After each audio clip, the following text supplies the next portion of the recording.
don't want this day to go by without even accomplishing your will in our lives. Speak to us, captivate every word.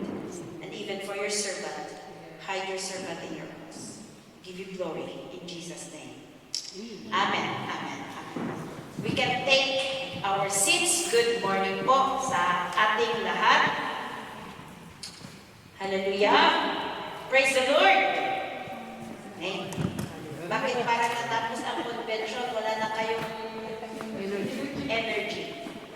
Hindi ganun pwede ang ganun, Praise the Lord. Amen. Amen. We are now entering the 10th year of FBCMI First. Nakasabay po tayo sa convention. So, 10th year, pagbata ko yan, naglalakad na yan. 10th year, pagbata na yan, napagsasabihan na yan. 10th year, pagbata na yan, may ginagawa na yan. Amen po ba? Kailan, anong age kayo unang nagluto? Nagsaing ng rice. Sige nga. Sino ang nagsaing ng mga 7 years dito? At the age of 7. Oh, meron isa. At the age of 8. Maalala niyo ba? Kailan kayo natuto? Magsaing? Or magluto ng noodles o itlog man lang?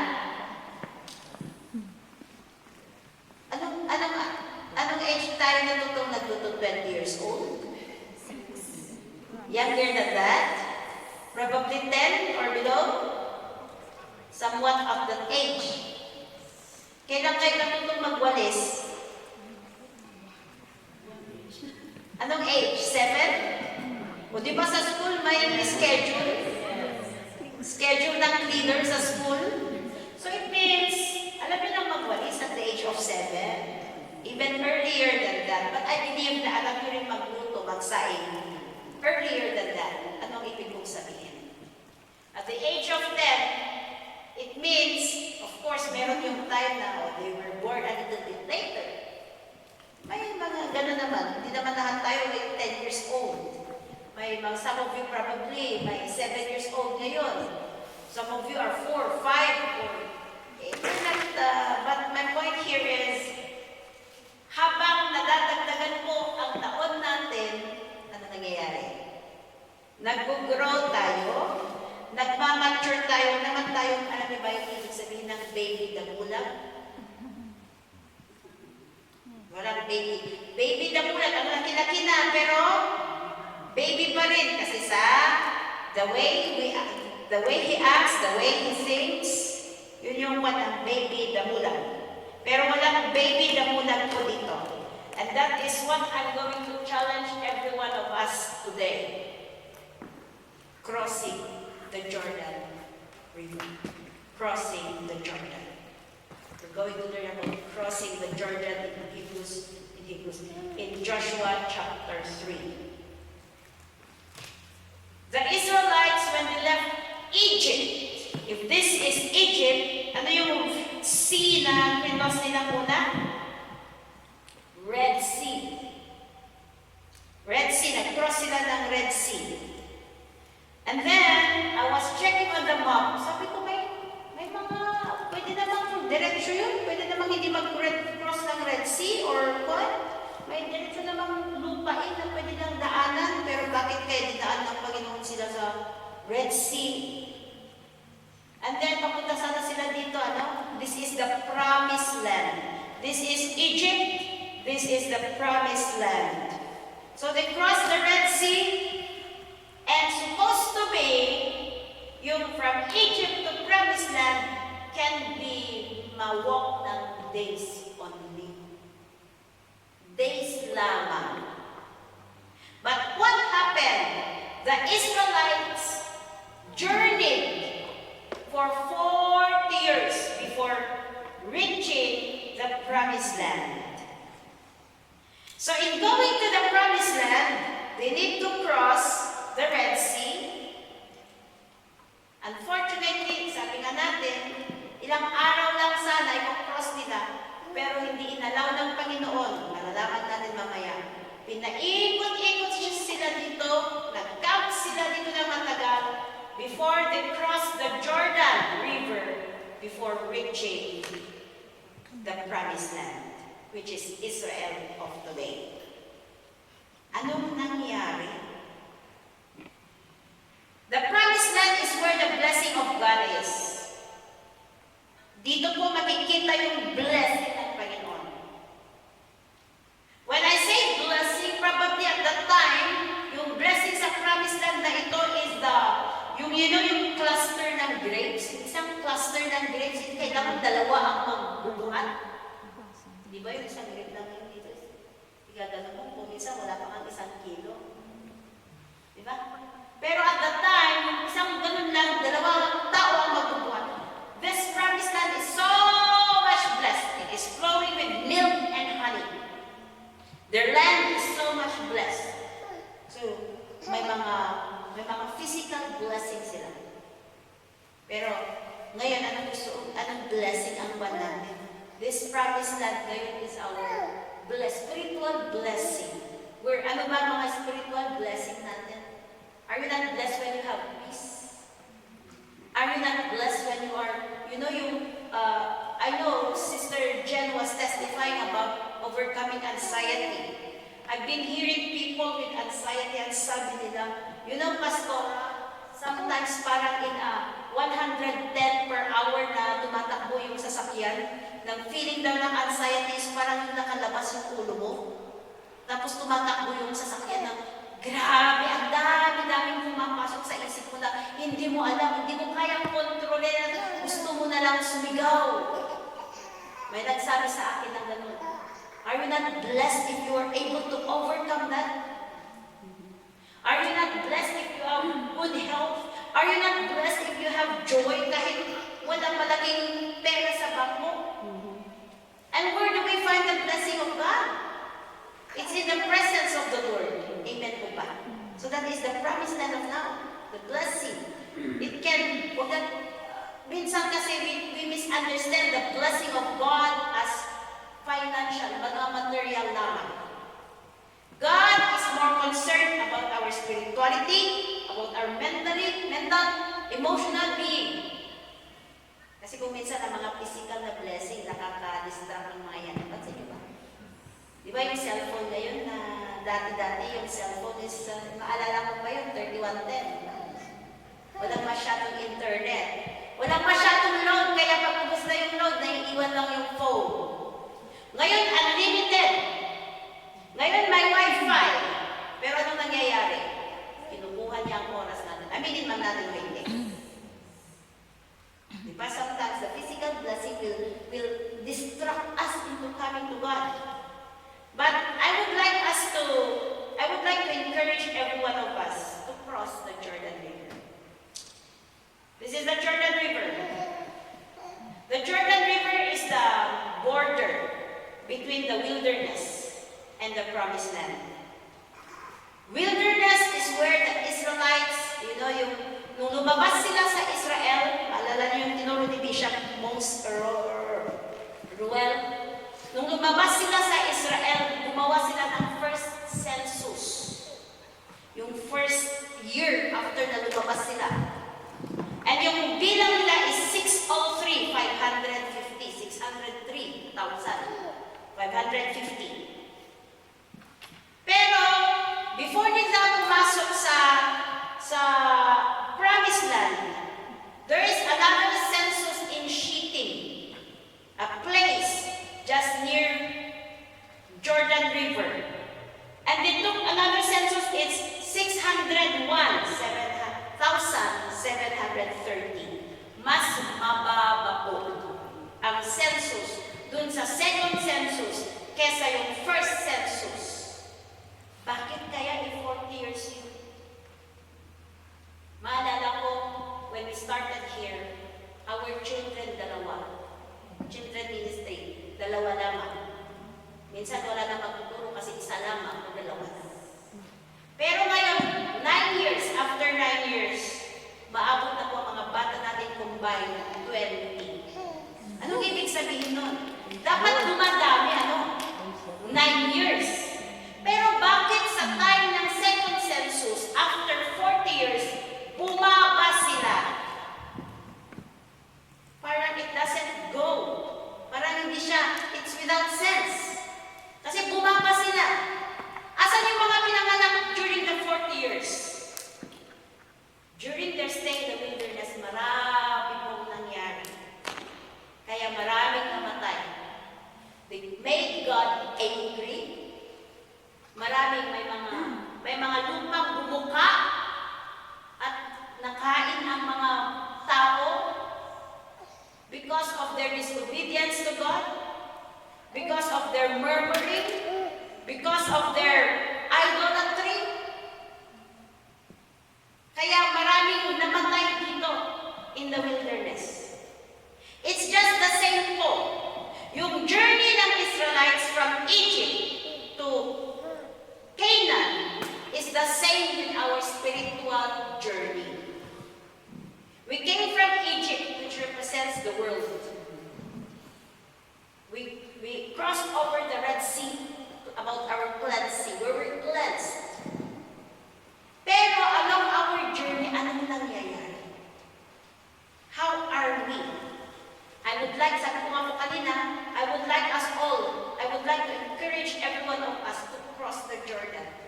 Because on our stay here, this is not where the blessing of the Lord is. Dito sa wilderness. It is in the promised land. But going to the promised land, you have to cross the Jordan.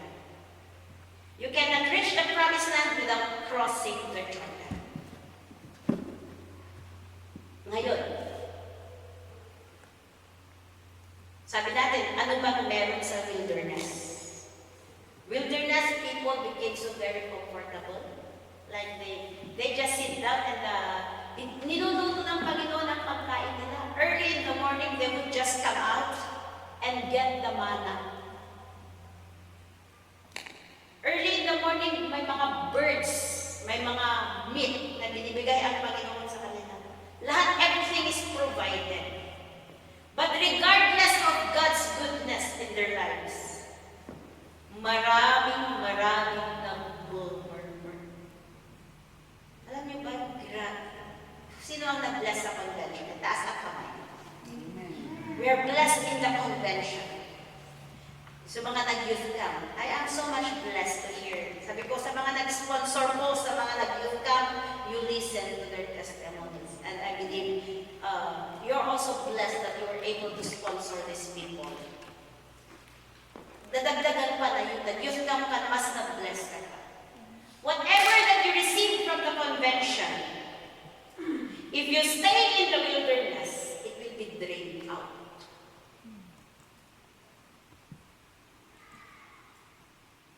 Na-bless tayo, naging on fire tayo. Pero bakit isang buwan lang parang bumaba yung pagiging on fire natin? Probably we are staying in the wilderness. Sabi ko nga, what is in the wilderness? You know, the moment you entertain complaining, the moment you entertain negativities, ano ba yan? Bakit ganun? Bakit ganun? Bakit ganun? The moment you became lax, di ba naging lax sila sa wilderness kasi nahuhulog lang yung pagkain nila. Lalabas lang sila ng pagkain. Sa wilderness, they lacked faith. They didn't believe in God. They didn't believe even on Moses. The moment we lack faith on God and on the person and the people that God has installed as your leader, sana hindi na lang siya ang leader ko, sana siya na lang. Siya na lang ang coordinator ng music. Hindi siya. The moment na i-entertain natin ang mga yun, no trust on the leaders, you always see the negative, madidrain ang time. I've experienced this. I am so blessed in a conference.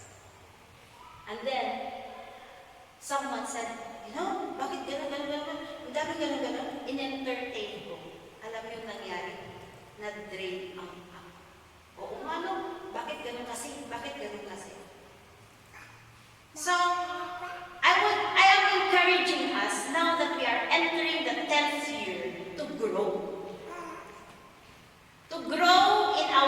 immaturities. To grow in our thinking. No, kung may sinabi silang negative sa atin, we should always take it as a challenge. Nothing, not to put us down. Even kung totoo man yun, sabi nga ni Sister Hazel, praise the Lord. Maraming nag-comment when it comes to ushering prayer. Sabi niya, praise the Lord, kasi marami akong natutunan. That's the good attitude. Amen po ba? Amen. Hindi yung, huwag na nga lang ako mag-ushering, sila na lang. Mas maray, huwag never mo na akong i-assign sa ushering. Si Brother Jemboy na lang ang mag-ushering. Huwag po tayong ganun. That is part of immaturity. Amen po ba? Amen? Let's take everything as a challenge to grow. It's not our time na. Kung kinurek ka nila, at tama naman yung pag-correct nila sa'yo, just say sorry. Thank you for correcting me. Sometimes masakit dito. Ano ba yan? Ginawa mo na lahat, pero parang correction pa rin. Hanggang ngayon, correction. Minsan, wala man lang appreciation. Di ba? Minsan, gawa ka ng gawa, wala man lang appreciation talaga ako minsan. Mas nananaig pa yung negative kesa yung positive. Di ba yung dun sa paper na may tuldok, ano yung nakikita natin? Yung tuldok, hindi yung maluwag na bad paper.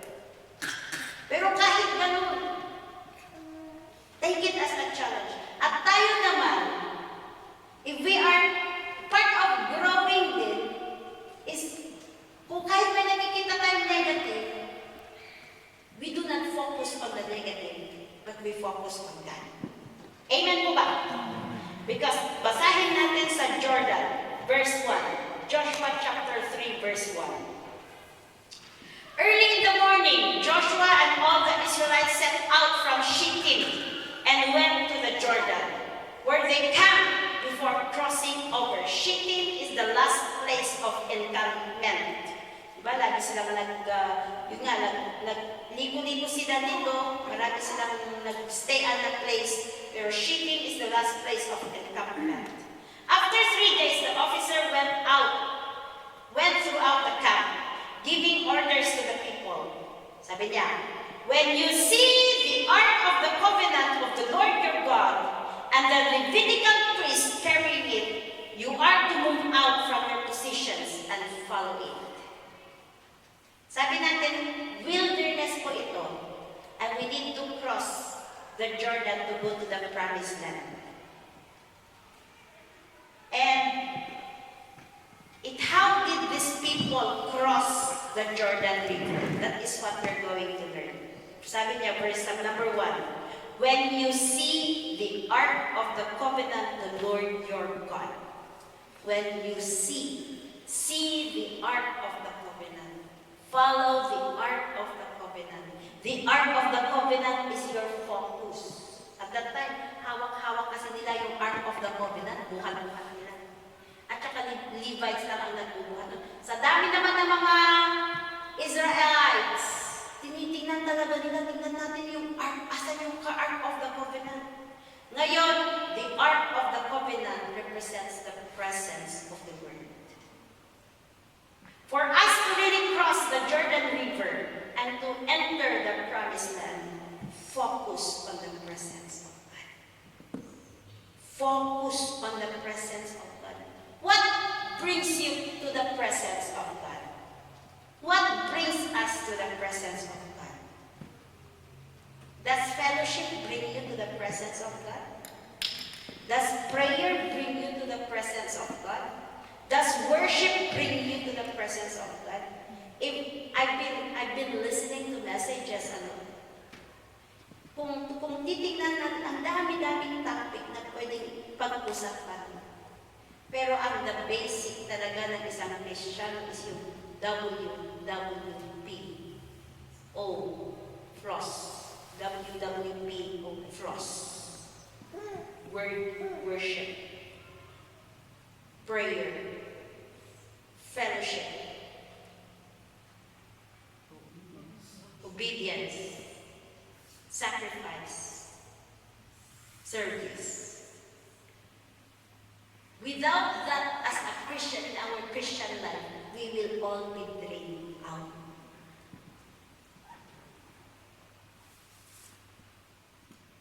if napansin ninyo, if you put yourself too much in cell phones, it drains you out. Kaya nga, if needed na mag-uninstall, sabi ng isang kapatid, nag-uninstall siya daw. Kasi nagbabasa siya doon ng mga unnecessary things. Nanonood siya doon ng mga unnecessary things. If you need to do that, do it. Amen po ba? See the Ark of the Covenant. Appreciate the presence of the Lord. If you are living your life, parang sometimes you just feel the presence of God during Sundays, during prayer meetings, during Bible studies. That is not enough. You, in your driving, hallelujah, paano mo ba i-appreciate yung presence? See the Ark of the Covenant. Look for the presence of the Lord. Sabi po ng Panginoon, come to me and I will draw nigh to thee. Hindi po ang Panginoon ang pupunta sa atin. Come to me and I will draw nigh to thee. Let's seek God. How do we draw nigh to God? Prayer alone. Sabi ni Sister, mga dalawang nag-youth camp, di namin alam ang gagawin kaya ginano na lang namin yung oil. You know, our innocence is not an excuse. As long because God knows your heart. He sees your heart and He sees, nakikita niya, wow, nagdi-desire si Sister Dana. I know He's even though sometimes there are questions in her heart, but she has the heart to seek me. And that probably sometimes, di ba ako dito, hindi ko alam mag-pray nung una. Ako rin. Pero the Lord knows my heart. The Lord knows our heart. And when He sees our heart na talaga, siya yung desire natin in the middle of chaos, in the middle of problems, in the middle of many distractions na mga cell phones na mga yan. He will meet us. So, what are we desiring right now? Do we really desire the presence of God? Like Sister Seylan, she was crying because she encountered God in the youth camp. You know, when we feel the presence of God talaga, iba po yung effect niya sa atin. Mawawala na. Parang mararamdaman mo talaga yung saya. There is really, something is different. Wala na yung mga nakakabagabag sa isip. See the Ark of the Covenant and treasure the Ark of the Covenant. Treasure the Ark of the Covenant in your heart. Now that you are blessed in the congregation, treasure the presence of the Lord. Keep it up. Read your Bible. Pray every day. Listen to worship songs, not just secular songs. These are basics, but it will really bring you into the presence of the Lord. And don't think of negative things. Sometimes, na-disappoint. Pwede po ako na-disappoint by Ella, pero I should not be focused on the disappointment that I had with Ella. Because if I am focused with the disappointment, it will drain me out. Negative things, negative thinking towards others will drain us out. Even complaining. So don't stay in the wilderness. Wilderness is filled with complaining questions. Wilderness is a place of immaturity. If you are not able to understand the weakness of others, that is immaturity. Amen po ba? And sometimes it drains you out. Bakit perfect ba tayo? Hindi naman, di ba? See the Ark of the Covenant. Seek the Ark of the Covenant. The presence of the Lord. Be committed in a church where you feel the presence of God. If you find the presence of God in this church, be committed here. I'm telling you. I'm encouraging each one of us. It's because when we keep on moving from one church to another church, that's why you pray for the right church where you will really commit. Amen po ba? And find a church where you will grow. Do not just find a church where you feel comfortable. Of course, we feel comfortable because it is a family, right? You feel welcome.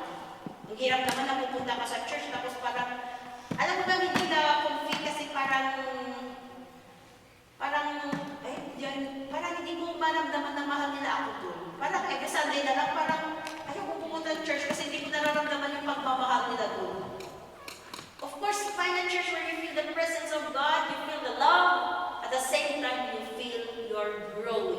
Find a church where they are open to correct you. Not a church na they will just tell what you want to hear. Amen po ba? Seek the Ark of the Covenant. Let's seek, and it takes effort to seek the Ark of the Covenant. Even in coming to church on Sundays. Don't magpuyat and then bukas, sleepy na tayo sa Sunday. Of course, we understand yung mga nag-work and they still try to come because, di ba, nag-work sila but they still try to come just for them to have service. Pero iba po yung nagpuyat ka in other things and then kung punta ka ng Sunday, you are not ready to receive the Word of God. You are not ready to worship. Even in coming to church, we have to set our mind. Hindi lang yung, sige matulog ako hanggang alas 9 and then maya-maya, nagra-rush ka na. Pagpunta mo parang busy-busy na yung isipan mo. Pag-worship na parang, na-off ko ba yung plancha? O di ba parang distracted na. So, may plano ko lahat. Pinaplano ko natin. As early as ng Saturday, pinaplano natin. Avoid distractions as much as possible. Even during listening. Kasi sabi natin kay Nathan, pag malaki na po si Nathan, pwede na pong pagsabihan natin na, I'm giving you the right na pagsabihan si Nathan na pag hindi siya nakikinig na malaki, yung alam na niya. I'm giving you the right to na i-correct si Nathan. Amen. Amen po ba? So seek the Ark of the Covenant. Every day of our lives, let's seek. Huwag po natin gawin, pagod po ako, pastora. Ay na. Lahat po.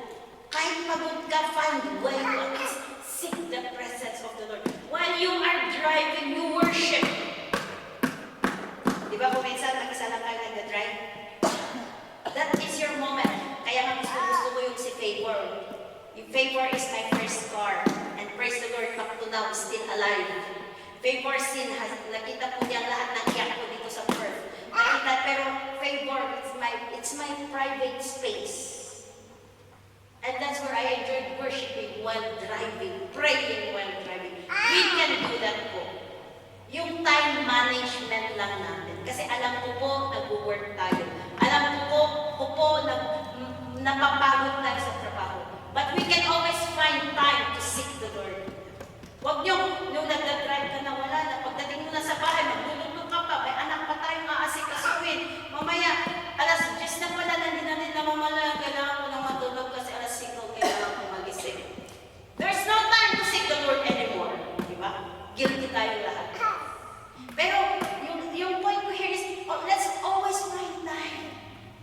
If there's a will, there's always a way. Amen po ba? Amen. Mag-effort tayo. Put an effort to seek the Lord. Number 2, sabi niya dito, you are to move out from your positions and follow it. Move out from your position. Move out from your position. Anong position na ibig? Di ba dun sa wilderness, nakaupo lang sila tapos may pagkain na sa harap nila? Move out from a position of procrastination. Move out from a position of comfort. You know what? We really cannot serve the Lord in our comfort zone. We have to move out from our comfort zone. I was listening, naalala niyo yung commissioning? Naiiyak lahat ng mga pastors kasi naalala na yung mga pre-namis nila na iiwan namin ang mga pamilya namin. And then sometimes, honestly, inside of me, may patuloy sana kasama ko si Pastor Larry, kasama ko, minsan wala na kaming time to have a family together. And sometimes, I wish we have a family time. Sometimes that is a comfortable position, being in your family. Yes, family is a ministry. I'm not saying you leave your family. We need to find time for our family.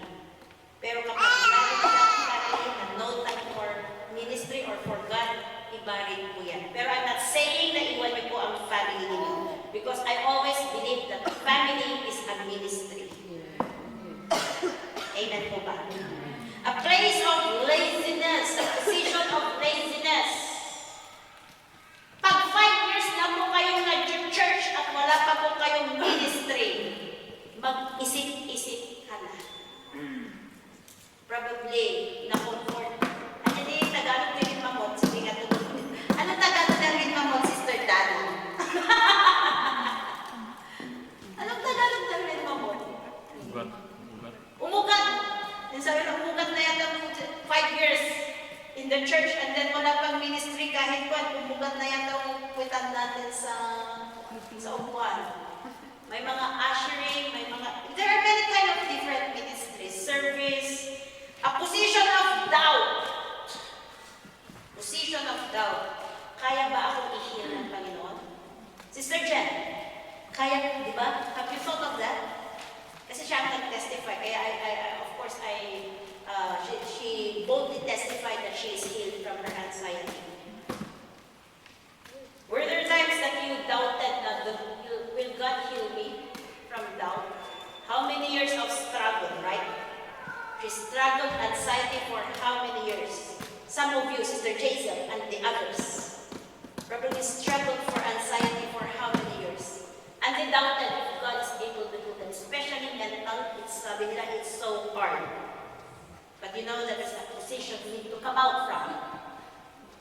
We need to come out from that God is able. Amen po ba? A position of fear. Takot. Especially kung may trauma kayo. Diba? Minsan nakaka-trauma. Trauma is very strong. And it's not easy sometimes. It takes time. It takes people to open up, to release, to show, to minsan. And where people are good at hiding trauma. And that trauma is causing fear. Bakit? I was traumatized with men before. Kaya, when I started here, takot ako mag-fellowship sa mga men. And they were asking, bakit yung pastor hindi nag-fellowship sa men? Pero takot ako. But praise the Lord, you overcome me. So, trauma. Probably we have different traumas in life. But we need to come out. And God is able to bring us out from that position. Move out from your position. What position is keeping you in fully surrendering your life to God? Full surrender in really seeking God. Move out from your position. God is able to move you out from that position. You just need to say, Lord, here I am. Help me. God would love you to come out from that position, and He is very willing to help you to come out from that position. You just need to open up your heart to God. Amen to God. Don't stay in Shittim. You know Shittim, yung sabi ko nga, last place of encampment, and mag-cross nila sa Jordan River. Ang dami nilang na-experience dito. Umikot-ikot sila dito sa wilderness. Ngayon, alam mo ba yung matagal ka nang nag-hold on, tapos parang gusto mo nang mag-give up? Yung parang malapit ka na. Alala niyo ba yung meron sa Facebook na meron yung nag-indoor na nag-ukay-ukay ng gold? Tapos nung malapit-lapit na hindi niya kasi nakikita, nag-give up na siya. Bumalik siya. Kunting hukay lang, makukuha na niya yung gold. Ganun lang, parang Shittim lang yun. Nasa Shittim lang, na malapit na mag-cross over, pero nasa Shittim pa. Don't stay in Shittim. You have endured a lot. No giving up in faith.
sabi niya, buti na lang, I was so encouraged with the others kasi they are really serving, they're now in a position of really serving God.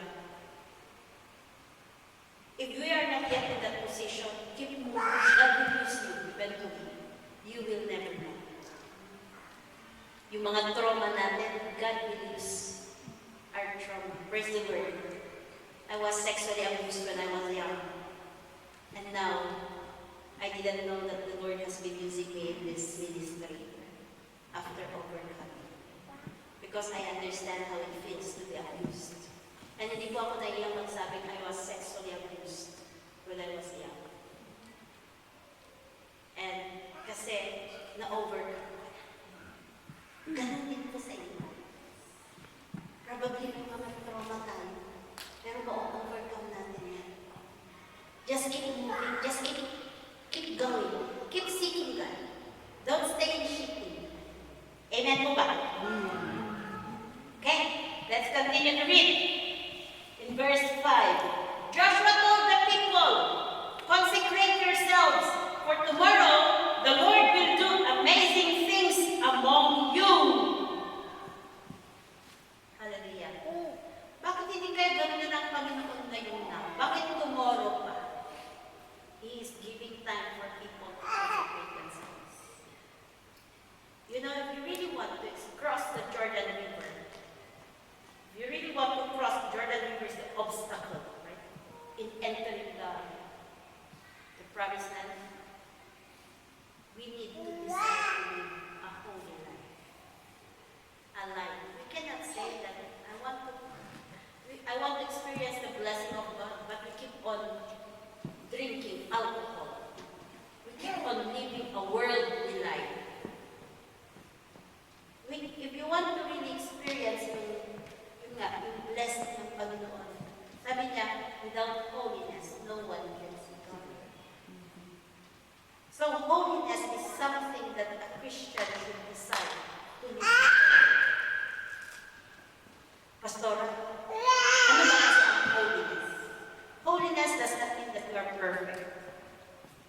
Holiness means you are separated from the world. Ano ba ang world? World is, ano ba mga ginagawa? There is lust. World is greed. World is, ano pa? Immoralities. Immoralities in relationship. Immoralities in the mind. Immoralities, yung mga hindi maganda. So we have to separate ourselves. And the world right now is getting worldly and worldly and evil and evil and evil. Even in Canada, we've heard that one day they don't allow you now to preach to LGBTQ. It's getting evil now. And how will, kaya nga kailangan, if we separate ourselves in the world, from the world, we need to endure. Because the world will not like you. Even in workplaces. Baka we're not allowed to share. You're not allowed, because you're a Christian, someday come to that point. So, as Christians, for us to live a holy life, we need to prepare ourselves to be rejected. Rejected by the world. And sometimes even by our families. Iba po. Na iba yung paniniwala. So, consecrate yourselves. Let go. If we consecrate ourselves in the Old Testament, they let go of their idols. May idols pa ba tayo ngayon? Your idol can be my idol can sabi ko sa kasawa mo, Pastor Larry, I can be your idol, and you can be my idol. So we have to be careful. Your idol can be your husband. Your idol can be your wife. Your idol can be your ministry. Your idol can be your children. Your idol can be your work. Something that you treasure more than God. So consecrate. Ano ba mga ina-idol ng natin? Your idol can be your money.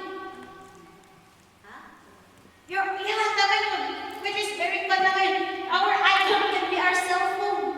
Check mo nga how many times. Di ba nagsasabi ang cellphone kung ilang oras mo ginamit? Ilang oras sa isang araw mo nagagamit ng cellphone mo? I-check mo mamaya. Oh, huwag ngayon, kasi ngayon nag-listen kayo kaya hindi nyo hawak ng cellphone niyo. I-check nyo bukas. How many hours are you using your phone? And compare it to how many minutes or hours are you spending time with God? It can be our idol. Amen po ba? So, consecrate yourselves. And then let's continue. Take up the ark of the covenant and pass on ahead the path. Verse 9. Joshua said to the Israelites, "Come here and listen to the words of the Lord your God. This is how you will know that the living God is among you, and that He will certainly drive out before you the Canaanites, Hittites, Hivites, Perizzites, Girgashites, Amorites, and Jebusites." Sabihin mo sa katabi ko, the living God is among you. Sabihin mo sa katabi ko, He is with you. The living God is with you and with me. O, di ba ang sarap? The living God is with you and with me. He is with us. At ito mga Jebusites na mga ito, mga Hittites na mga ito yung mga kalaban nila para mag-possess nila yung land dun sa promised land. Ito yung mga kalaban nila.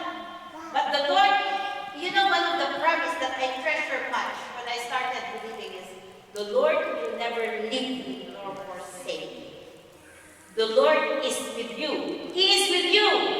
See the ark of the covenant, verse 11, of the Lord of all the earth will go into the Jordan ahead of you. Now then, choose 12 men from the tribes of Israel, one from each tribe, and as soon as the priests who carry the ark of the Lord of all the earth, set foot in the Jordan, its waters flowing downstream will be cut off and stand up in a heap. The moment na nag-set foot yung priest who is carrying the Ark of the Covenant doon sa Jordan, at that time, the Jordan River is at flood stage, I mean. The Jordan River is at flood stage, talagang punong-puno. Hindi siya naka-low tide, talagang high tide siya. Punong-puno yung Jordan. So, paano mag-cross ang mga tao doon sa Jordan River? They just obey God. They just set their foot, the priest just set their foot, and biglang tumigil po yung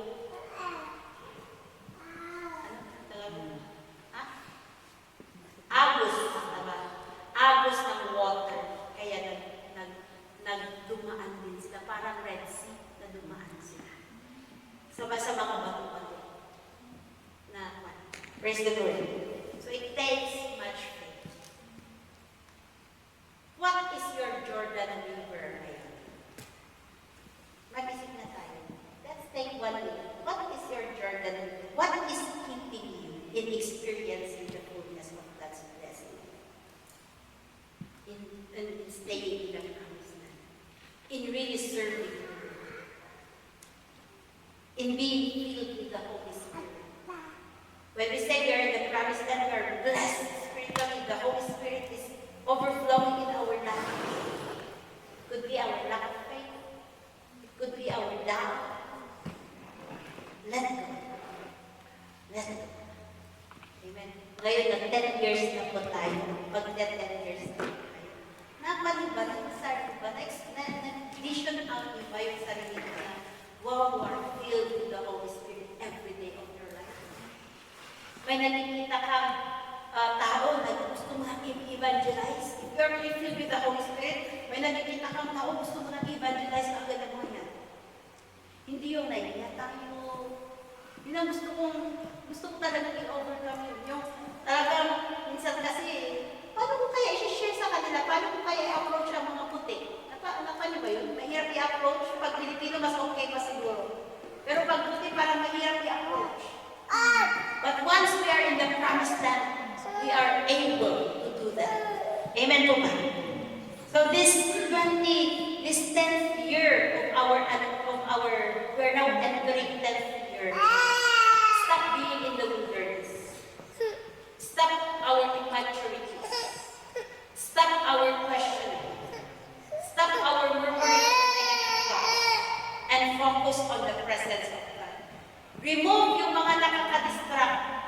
mga apps that distract us in seeking God. And let's get out from our position. Wala na pong procrastinated dito. Diba sabi natin, yung possessing the land, tinode lang natin para sa after convention, go to possess our land. Kaya ngayon, mga leaders, yung mga places that has been assigned to you, when are you going to possess your land? Now that it's our 10th year. Don't dwell in the past. Iwanan na natin ang 9th year. Amen po ba? Iwanan na rin natin ang victories natin sa 9th year. Minsan nakafocus tayo na, wow, God is so good. Doon, at nasasatisfy na tayo doon. God can do more. Last year, God opened 2 outreaches. But we're not so focused on the 2 outreaches because God can open 5 outreaches. Or even more, if we are all crossing the Jordan River. That's why lahat po tayo mag-cross over. Mag-cross tayo. Praise the Lord. Kahit nag-i-start lang sila Sister Dana, okay lang yan. Brother JC, kahit kung minsan, ano sinasabi nila? Experience nyo ba yun? Kasi ganun din ako doon eh. Ano kaya sinasabi nila? Okay lang yan. Maintindihan nyo rin. But tayo lahat, especially for those who have been here for quite some time na, let's possess our land. Amen po ba? Let's cross the Jordan River to possess our land, to experience the fullness of God's blessing. Here in the wilderness, no! Of course, we experience the provision of the Lord, pero very immature ito. Young faith, young Christians. Kaya wala nang masyadong sensitive dito, ano? Amen po ba? Taga-South. Kahit wala yung pastor, okay rin lang, ano? Kahit isang buwan walang pastor, okay rin lang, ano? Mga taga-South. Ay? Alam niyo yung si Nathan, laging may nanay kasi bata pa yan. Pero, pag lagi mo bang kasama ang nanay mo, pag matanda na tayo, okay rin lang na walang nanay. Hindi naman, yung nanay naman, hindi naman nagwawalang yan. Di ba, hindi naman nagwawalang ang pastor eh. Nasa ibang outreach lang siya na parang Nathan. Na bata-bata lang siya. Kaya, pero may mga leaders po. Amen po ba, mga taga-South? Amen. It's our time to grow.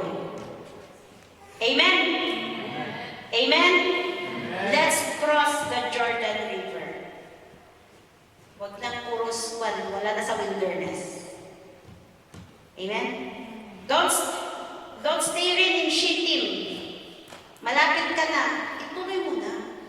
Kung you feel like you're being discouraged na Shittim is the place, tuloy mo na. Tapusin mo na.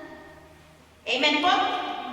So today, praise the Lord, we are praying that if God will do a census, if today is the first census because there were 2 census done during the time of the Israelites' travel. The first census was done here. First year, kasi sabi natin 4 years, di ba?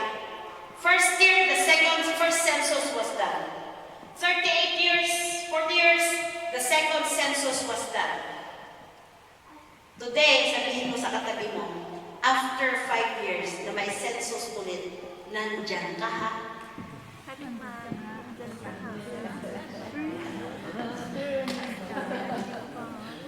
Oo, alam niyo kung bakit umaga, hinintay nilang namatay yung mga nabilang sa first census. Kasi yung 20 years old and above. Si Nathan at that time, hindi nabilang sa first census. Tayo, kasi matatanda na tayo, nabilang tayo sa first census. Hinintay nilang namatay. Kasi puro sila, lack of faith, marami silang idols, complaining, negative, lahat sila nakafocus. Kaya Kaya sabi ng Panginoon, I will raise the generation of like Nathan. Sila ang magse-second census. Sila ang papasok sa magko-cross over sa Jordan River. Wag naman natin hayaan. Amen po ba? Na mamatay tayo sa wilderness. Let's enter the second census. Let's enter the promised land. So let us all cross Jordan River. Sabihin mo, last na sabihin mo sa katabi mo, you cross the Jordan River. Mag-grow ka na lalo. Mag-grow ka na lalo, sabihin mo. Amen. Let us all stand up and let us pray. Hallelujah. Father, we praise your name, for your grace is sufficient for us. You have called us from Egypt. You have called us from our unbelief. Even though we carry lots of baggages in our heart. But God, you are so concerned about us. And we thank you because our spiritual journey, you will never leave us nor forsake us. But you will help us through so that we will not die in the wilderness. We will not die in our faith. But we will keep going until we reach the promised land. Until time will come that we will see you. I pray, Father, that no one will give up. I pray that we all grow. We all grow. We conquer our immaturities. We conquer our lack of faith namin, yung mga fear namin, yung mga doubts namin. We move out from our position and we cross the Jordan River, being filled with your Holy Spirit, being able to do your will in our lives. Bless each one of us who listen to your word, God, and preserve us in your presence. In Jesus' name.